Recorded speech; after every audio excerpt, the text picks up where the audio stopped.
नमस्कार, बहुत स्वागत है आपका। मैं हूं आपके साथ सुमित शर्मा और बुलेटिन में हम सबसे पहले बात करेंगे खरगोन से मिल रही बड़ी खबर की, जहां पर चुनाव से पहले पुलिस ने बड़ी कार्रवाई की। अवैध हथियारों के साथ 2 आरोपी गिरफ्तार हुए हैं। 29 अवैध पिस्टल और देसी कट्टे इनसे जब्त किए हैं पुलिस ने। बिलाली के पास पुलिस ने आरोपियों को पकड़ा है। तो विधानसभा चुनाव से पहले पुलिस एक्शन में है। लगातार सघन चेकिंग अभियान पुलिस का चल रहा है और इसी कड़ी में खरगोन में पुलिस ने बड़ी कार्रवाई करते हुए अवैध हथियारों के साथ 2 आरोपियों को गिरफ्तार किया और इनसे 29 अवैध पिस्टल और देसी कट्टे जब्त किए हैं। बिलाली के पास पुलिस ने इनको पकड़ा है। ये तस्वीरें आप देख सकते हैं। अवैध पिस्टल, 29 अवैध पिस्टल और कई देसी कट्टे पुलिस ने आरोपियों से बरामद किए, जब्त किए। 2 आरोपियों को भी गिरफ्तार किया है। पुलिस अब इन आरोपियों से पूछताछ कर रही है हथियारों को लेकर। तो चुनाव से पहले, विधानसभा चुनाव से पहले मध्य प्रदेश में पुलिस एक्शन में है। पुलिस का सघन चेकिंग अभियान लगातार जारी और खरगोन में इसी कड़ी में अवैध हथियारों की बड़ी खेप पकड़ी है पुलिस ने। 29 अवैध पिस्टल और देसी कट्टे पुलिस ने जब्त किए। बिलाली के पास पुलिस ने इन्हें धर दबोचा।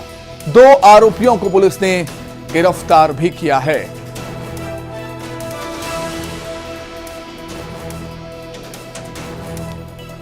चलिए, अधिक जानकारी के लिए सीधे हम खरगोन का रुख करेंगे। सहयोगी आशुतोष पुरोहित जुड़ गए हैं हमारे साथ। आशुतोष, विधानसभा चुनाव से पहले पुलिस एक्शन में है। लगातार हम देख रहे हैं कि जो अवैध हथियार हैं या कैश है, अवैध कैश है या जो नशे के जो सामान है जैसे गांजा हुआ, लगातार पुलिस इन सब पर कार्रवाई कर रही है और इसी कड़ी में खरगोन में भी अवैध हथियारों की बड़ी खेप पकड़ी गई। आशुतोष।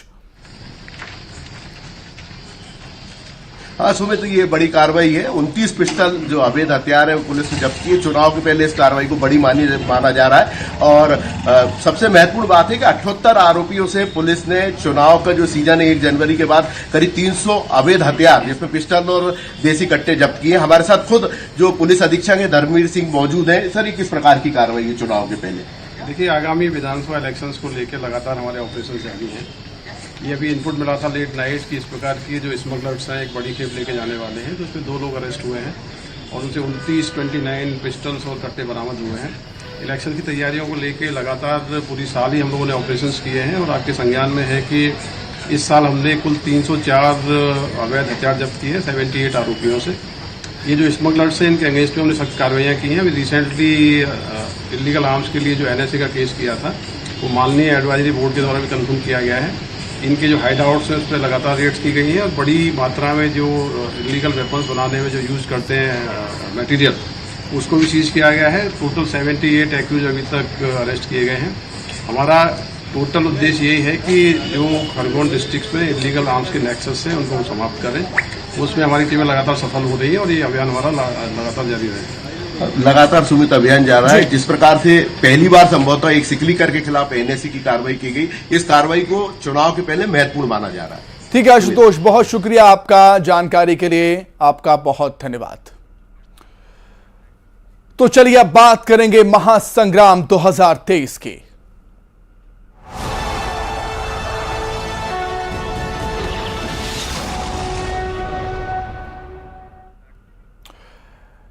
केंद्रीय गृह मंत्री अमित शाह का मिशन मध्य प्रदेश लगातार जारी है। अमित शाह ने खजुराहो और रीवा शहडोल संभाग के पदाधिकारियों के साथ मंथन किया। अमित शाह ने चुनाव के लिए कार्यकर्ताओं को रिचार्ज किया है। अमित शाह कुछ देर बाद उज्जैन भी पहुंचने वाले हैं। यहां वो बाबा महाकाल का आशीर्वाद लेंगे और इसके बाद चुनावी सभा को संबोधित भी करेंगे। रीवा में संभागीय पदाधिकारियों के साथ अमित शाह ने मीटिंग की थी। खजुराहो में भी सुबह अमित शाह ने बैठक की थी। रीवा शहडोल संभाग के पदाधिकारी इसमें शामिल हुए थे मीटिंग में। चुनाव को लेकर रणनीति बनाई है अमित शाह ने पदाधिकारियों के साथ मिलकर, नेताओं के साथ मिलकर। एक बार फिर से अमित शाह राजनीति के चाणक्य मिशन MP पर निकले हुए हैं। 3 दिवसीय उनका दौरा। अब से कुछ ही देर बाद उज्जैन में होंगे, बाबा महाकाल के दर्शन करेंगे और एक चुनावी सभा को संबोधित भी करेंगे। पूरी ताकत झोंक दी है केंद्रीय लीडरशिप ने मध्य प्रदेश विधानसभा चुनाव को लेकर। केंद्रीय मंत्रियों के दौरे लगातार जारी, प्रचार भी धुआंधार जारी है, दौरे भी लगातार हो रहे हैं, मंत्रियों का दौर भी लगातार चल रहा है। प्रत्याशियों का ऐलान कर दिया है, लेकिन कई जगहों पर जो बगावत के सुर उठ रहे हैं, जो रूठे हुए हैं, उन्हें मनाने की कवायद भी हो रही है। और इन्हीं सब समीकरणों को साधने के लिए अमित शाह एमपी में हैं इस समय।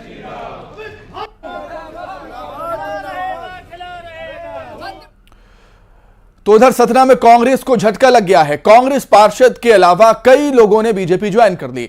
अमित शाह ने इन सभी को बीजेपी ज्वाइन कराई है। खास बात यह है कि कल छिंदवाड़ा में कमलनाथ के गढ़ भी सेंध लगाई थी अमित शाह ने। अमित शाह ने कांग्रेस के जिला कार्यकारी अध्यक्ष सीताराम रहेरिया और विनय भारती को बीजेपी ज्वाइन कराई थी वहां पर। और सतना में भी कई लोगों ने बीजेपी ज्वाइन कर ली है। झटका कांग्रेस को। कांग्रेस पार्षद के अलावा कई लोगों ने बीजेपी का दामन थाम लिया। केंद्रीय गृह मंत्री अमित शाह ने इन्हें बीजेपी ज्वाइन कराई। कल जब छिंदवाड़ा में थे कमलनाथ, तो माफ कीजिएगा अमित शाह, तो कमलनाथ के गढ़ में सेंध उन्होंने लगाई थी। ये दो तस्वीरें आपके सामने, एक तस्वीर सतना की है जब कांग्रेस पार्षद सहित कई लोग बीजेपी में ज्वाइन हुए। अमित शाह ने इन सभी को बीजेपी ज्वाइन कराई। वहीं दूसरी तस्वीर है कल की छिंदवाड़ा की, जब कमलनाथ के गढ़ में अमित शाह पहुंचे हुए थे, वहां पर सभा को संबोधित किया और मंच से ही कई नेताओं को बीजेपी ज्वाइन कराई। सीताराम रहेरिया बीजेपी में शामिल हुए छिंदवाड़ा में।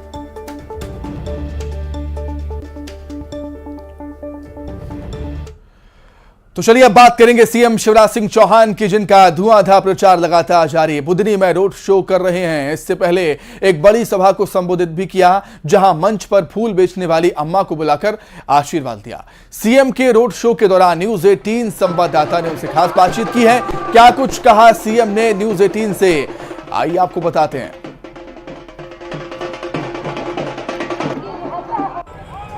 बुधनी की गलियों से मुख्यमंत्री बनने के सफर तक पांव पांव वाले भैया मुख्यमंत्री शिवराज सिंह चौहान आज अपनी बुधनी विधानसभा के बीच, अपने क्षेत्र के लोगों के बीच, अपने परिवार के बीच आए हैं। हम उनसे बात करते। आप परिवार के बीच कैसा महसूस कर रहे हैं? यही मेरा परिवार है, भाई बहन बेटा बेटी। कोई कलेजे से आके लगता है, कोई सिर पे हाथ रखता है। अद्भुत और आत्मीय है हम, और ये एक है। लगातार देखने वाला अपार जन समूह उमड़ा हुआ है, सब आपसे मिलने के लिए। महिलाएं हैं, बहनें हैं। क्या लग रहा है कि इस बार क्या रहेगा नतीजा? अब वो तो आप अंदाज लगाएं, इतना प्यार और आशीर्वाद मिल रहा है तो अद्भुत है सचमुच। इस बार कांग्रेस ने यहाँ हनुमान जी को मैदान में उतार कर एक ट्रिप करने का सोचा, लेकिन क्या लगता है हनुमान जी कोई चुनौती है? उनको चुनाव लड़ने का अधिकार है, मैं उनका सम्मान करता हूँ। उनका सम्मान करता हूँ। मेरे सामने जो लड़ रहे हैं, कोई भी भाई बहन हो, उनका लड़ने का हक है उनको। कमलनाथ और दिग्विजय की जोड़ी जय और वीरू को लेकर कहा जा रहा है। क्या ये जोड़ी जय और वीरू? भैया ये जय वीरू गब्बर ये नकलीपन है। दिग्विजय सिंह जी है, कमलनाथ है, इनका नाम जय वीरू क्यों रख रहे हैं? क्या इनके इन नामों से काम नहीं चल रहा है? पता नहीं कौन सी उपमा दे रहे हैं। मध्य प्रदेश में इस बार क्या लगता है कितनी सीटों के साथ सरकार में वापस आएंगे? ऐतिहासिक और अभूतपूर्व बहुमत मिलेगा। बड़ा अपार जनसमूह है। शिवजी भी नजर आ रहे हैं, एक तरफ शिवराज है रथ पर, शिवराज बने हुए, दुर्गा माता बने हुए भी आपके बीच भांजे भांजिया है। कैसा लगता है?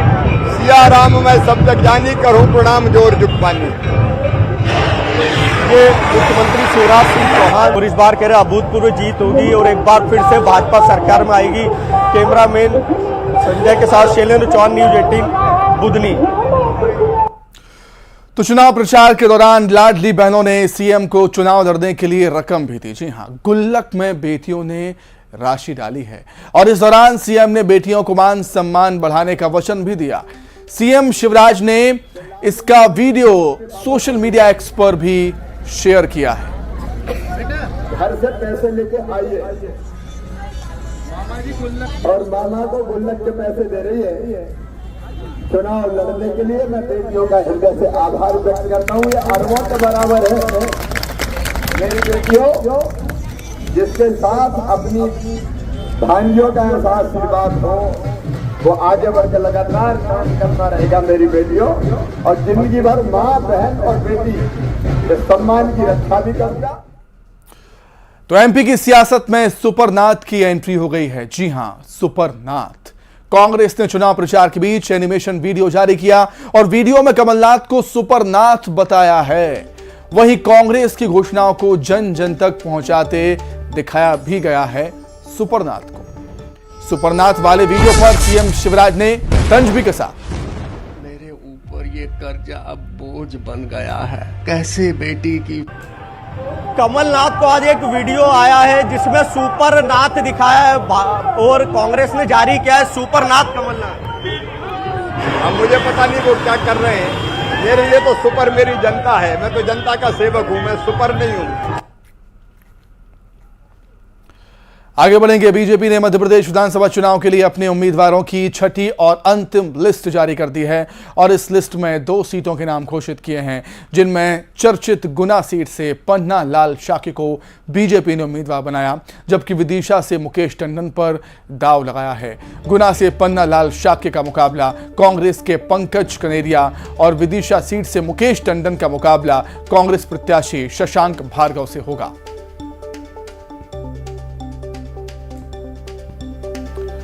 तो सस्पेंस अब खत्म हुआ। 2 सीटें बीजेपी की बची हुई थी, गुना विदिशा, उस पर भी बीजेपी ने अपने प्रत्याशी उतार दिए हैं। गुना से पन्ना लाल शाक्य हैं, विदिशा से मुकेश टंडन बीजेपी के तरफ से विधानसभा का चुनाव लड़ेंगे।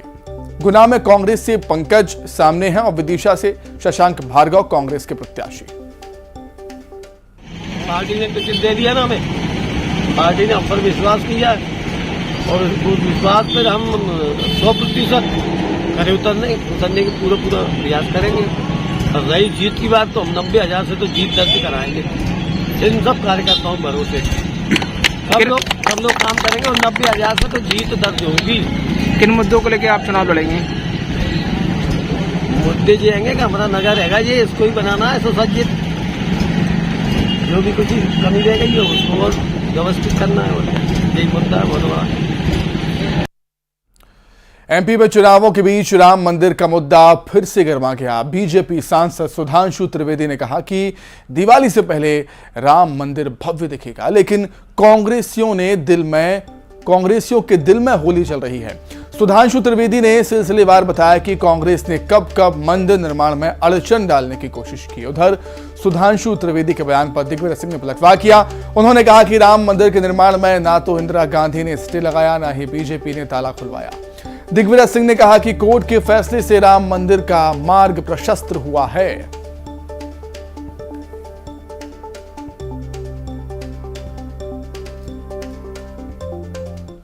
रोग कांग्रेस पार्टी के मन में जो रह कर टीस मारता होगा वो भी उभर कर सामने आ रहा है। वो आपने देखा कि वो राम मंदिर के विषय को लेकर चुनाव आयोग तक चले गए। मैं बहुत स्पष्ट रूप से पूछना चाहता हूं कांग्रेस पार्टी से कि राम मंदिर को लेकर आपको राम शब्द से आपत्ति है या मंदिर शब्द से आपत्ति है? सुधांशु त्रिवेदी जी हमारे बड़े मित्र हैं, बड़े अच्छे ज्योतिषी हैं, इसलिए कभी कभी गलतफहमी में रहते हैं। ना इंदिरा जी ने स्टे लगाया, ना भारतीय जनता पार्टी ने स्टे खोला, ये कार्य तो अदालत करती है, इसलिए कोई पार्टी पर आरोप लगाना गलत है। प्याज की कीमतों में एक बार फिर से इजाफा देखने को मिल रहा है और कांग्रेस ने इस मुद्दे को लपक लिया। कांग्रेस प्रवक्ता रागिनी नायक और दूसरे नेता प्याज की माला पहनकर प्रेस कॉन्फ्रेंस में पहुंचे। महंगाई को लेकर बीजेपी पर तंज कसा। रागिनी नायक ने जनता की जख्मों पर नमक लगाने के आरोप लगाए बीजेपी पर। हाँ, ये प्याज की माला पहनकर आज हम ये दिखाना चाहते हैं कि प्याज किस तरह से जनता को खून के आंसू रुला रही है। आज मैंने प्रेस वार्ता करते हुए ये बात कही कि इतनी प्याज की माला रखकर जो हम पहनकर बैठे हैं, हमारे पीसीसी का जो बजट है वो इससे बहुत हिल गया है। और ये भी इससे पता चलता है कि एक आम साधारण गृहिणी जिसे शिवराज सिंह चौहान लाडली की उपमा देते हैं, उसका घरेलू बजट कैसे चौपट होता है जब टमाटर 200 रुपए किलो मिलता है, जब एक साल में आटे में 35% का उछाल आता है, जब 3 साल में खाने का तेल दुगना हो जाता है, जब दूध, दही, घी, पनीर पर 5% जीएसटी लगाया जाता है, जब सांची जो एक बहुत पॉपुलर ब्रांड है मध्य प्रदेश का, उसका पेड़ा हो, मठा हो, मीठा दूध हो, श्रीखंड हो, सब कुछ महंगा हो जाता है। और जब प्याज, एक गरीब आदमी को खाने को कुछ नहीं मिलता तो वो रोटी, प्याज और नमक के साथ खा लेता है, उस आदमी की पीड़ा शिवराज सिंह को नहीं दिखाई देगी। एक गृहिणी के चौपट हुए बजट की पीड़ा शिवराज सिंह को नहीं दिखाई देगी। और तो और जनता महंगी प्याज खरीद रही है, अगर किसानों को भी फायदा हो तो कोई ना बोले। शाहजहांपुर में किसानों की प्याज जो है वो 2 रुपए प्रति किलो बिक रही है, यहाँ पर 80-90 रुपए की खरीदी जा रही है। तो किसान भी आत्महत्या की कगार पे खड़ा है, उसे भी कोई फायदा नहीं होता। और ये जो सारी समस्या मैंने आपको गिनाई, ये कहीं ना कहीं जनता की जेब पर डाका डालने वाली बात है। आज थाली से खाना गायब हो रहा है, दुपहिया तिपहिया वाहन से पेट्रोल और डीजल गायब हो रहा है, महंगाई के कारण सिलेंडर से गैस गायब हो रही है, लोगों के जीवन से हंसी और खुशी गायब हो रही है, जेब से पैसा गायब हो रहा है और सुकून चैन जा रहा है। तो इस सब की जिम्मेदारी।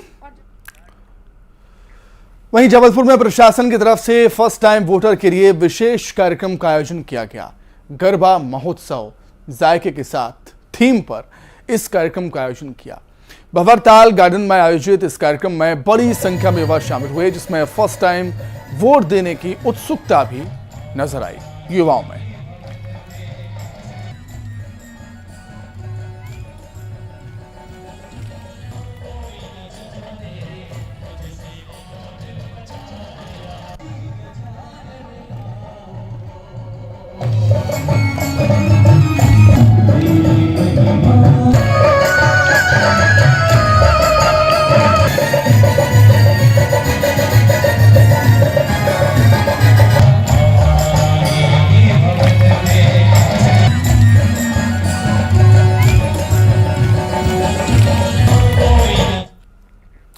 ओरछा में अब राम राजा मंदिर में दर्शनों के समय में बदलाव किया गया है। यहां पहुंचने वाले श्रद्धालुओं को अब राम राजा सरकार सुबह 9 बजे से दर्शन देंगे। आज से इसकी शुरुआत हो गई है। आपको बता दें कि ठंड के मौसम में हर साल दर्शन की टाइमिंग में बदलाव किया जाता है। अब भगवान श्री राम राजा सरकार के दर्शन सुबह 9 बजे आरती के साथ होंगे और दोपहर 1 बजे राजभोग आरती के बाद पट बंद हो जाएंगे। इसके बाद मंदिर के पट शाम 7 बजे खुलेंगे और रात 9:30 पर शयन आरती के बाद मंदिर के पट बंद हो जाएंगे।